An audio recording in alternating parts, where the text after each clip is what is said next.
He talks nice and then he bombs everybody in the evening. মার্কিন president Donald Trump রাশিয়ার president Vladimir পুতিনের উদ্দেশ্যে এবার বিস্ফোরক মন্তব্য করেছেন।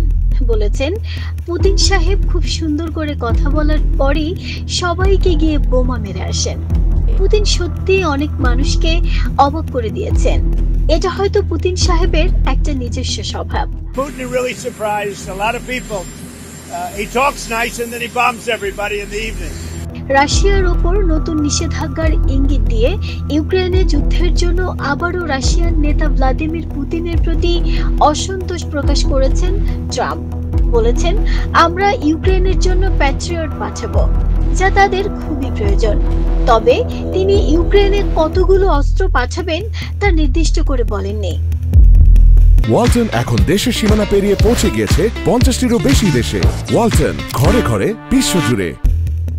14 জুলাই রাশিয়ার বিষয়ে বড় ধরনের বিবৃতি দেওয়ার কথা বলার পরে ইউক্রেনকে অত্যন্ত প্রয়োজনীয় অস্ত্র দেওয়া হতে পারে বলে জানান মার্কিন প্রেসিডেন্ট।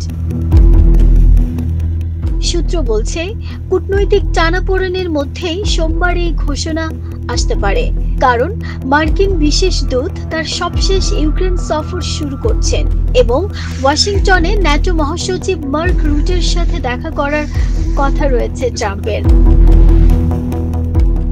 মার্কিন প্রেসিডেন্ট আরো বলেন, আমরা মূলত ইউক্রেনের কাছে সামরিক বাহিনীর অত্যন্ত উন্নত বিভিন্ন সরঞ্জাম পাঠাতে যাচ্ছি এবং তারা এর জন্য আমাদের 100% অর্থ দেবে। এটা আমাদের ব্যবসা হবে। নাহিদা স্মৃতি, দেশ রূপান্তর।